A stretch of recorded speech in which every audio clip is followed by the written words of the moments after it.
Jahazi TV. Kwa jina naitwa Isa Ali. Nifanya biashara maeneo ya soko la Mwanakwerekwe nje na benki ya PBZ. Leo tulikuwa tupo katika maeneo ya kazi zetu, lakini sehemu hizi za kazi zetu ni kwamba katika haya maeneo ya maegesho benki tunakuwa tunaweka baskeli zetu. Sasa zimeibiwa nyingi kwa muda nyingi. Sasa juzi tuna ndugu yetu tumeenda msikitini Salatul Juma hapa nyuma msikitini. Tunarudi baskeli yake imechukuliwa benki. Sasa ni jambo la kusikitisha sana. Kwa hiyo lilituhuzunisha sana kwa sababu ni mtu wetu wa karibu na si jambo zuri. Kwa hiyo tukaona tuendeleze ulinzi, yani tuweke ulinzi. Tukaweka mitego yetu leo, akaingia kijana tukamshutumu kwamba hawa ndio, na kuna jamaa wakatoa ushahidi kwamba ndiye wajuzi.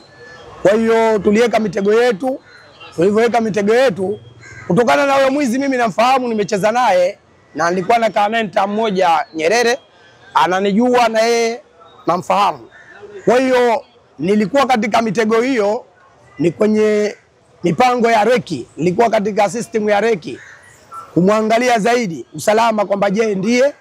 Kwa hiyo wakati nipo katika reki alikuja akanisalimia, tukasalimiana vizuri, nikapita nikaenda zangu, lakini nikiwa katika mtego. Sasa nimerudi, nikafika mbele nikarudi, wakati narudi vijana wenzangu ambao kwamba walikuwa katika mitego pamoja na mimi wakaniambia jamaa ameshavunja baskeli na tayari ashaichukua, lakini kaiacha kaenda mbio. Tukamfukuzia, akapita nyuma huko, baadaye akakatisha barabara akaelekea maeneo ya mawasiliano Kwerekwe hapo. Kwa hiyo alipofika maeneo hayo tulifanikiwa kumpata.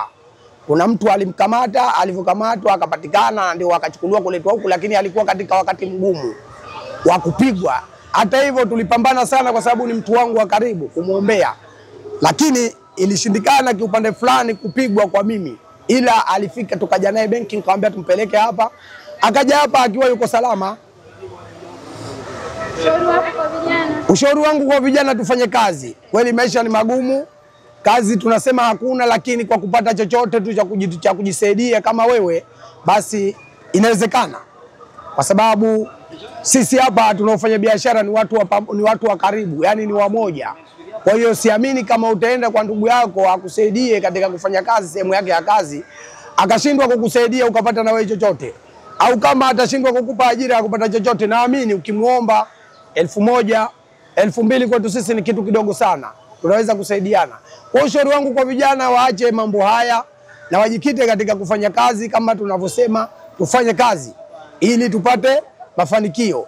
Kwa hiyo tusipofanya kazi yatatokea kama haya yaliyomtokea ukijana wetu au zaidi ya haya, kwa sababu kwa siku ya leo engepoteza maisha. Sasa hivi tungekuwa tushamsahau. Lakini tumepambana na baadaye nikaelekeza vijana walikuwa na serikali wamuingize benki na nikafanikiwa wakamuingiza kweli. Walivyomuingiza akapata usalama wake. Kwa hiyo ningeomba vijana waache mambo haya. Maisha una ugumu na wepesi, na penye uzito panakuwa pana wepesi. Wanasema fa inna ma'al usri yusra, inna ma'al usri yusra. Qur'ani ndivyo inavyozungumza. Badala ya ugumu kunakuwa na wepesi, na hilo ni jambo ambalo kwamba lipo mote. Kijana wote ukimgusa lazima, hata kama ana mafanikio kiasi gani, amepitia ugumu. Na wakati amepitia ugumu ndio maana akapata hayo mafanikio. Kwa ngeomba vijana wafanye kazi, waepukane na matatizo kama, kwa sababu tumepoteza vijana nguvu kazi wingi sana kupitia mambo haya. Wengi sana. Kwa hiyo tushukuru Mwenyezi Mungu, kijana amefika salama na amepatikana akiwa hai, tushukuru, lakini mambo haya wayaache vijana. Naitwa Khatibu Amuri Khatibu. Mimi nafanya kazi hapa maeneo ya Kwerekwe benki. Jirani na benki. Matokeo ya wizi hapa sasa hivi yamekuwa ni mingi sana kabisa. Vijana wengi sasa hivi wanajishughulisha na vitendo vya kihuni ambavyo kwamba havileti faida yoyote kwa kweli. Ila mimi napenda kushauri na kutoa wito kwa vijana wenzangu tujishughulishe kutafuta kazi, hata kama ni kutafuta kuja sokoni pale, kubeba mizigo na kujipatia riziki. Kipato ambacho kinakuwa ni cha halali. Otherwise ukisema unataka maisha ya shortcut, utafika pahali utakuja kuumbuka, kwa sababu tukio hili ambalo kwamba limetokea leo, kijana angeweza kupoteza maisha muda si mrefu. Kwa bahati nzuri kilichotokezea ni kwamba wamefika hapa kwenye jeshi la polisi, kufika hapa benki, wakakutana na jeshi la polisi, ndio ambao wamemgadi huyu kijana. Lakini nathubutu kusema kwamba kinyume na hivyo tayari kijana tungeshampoteza.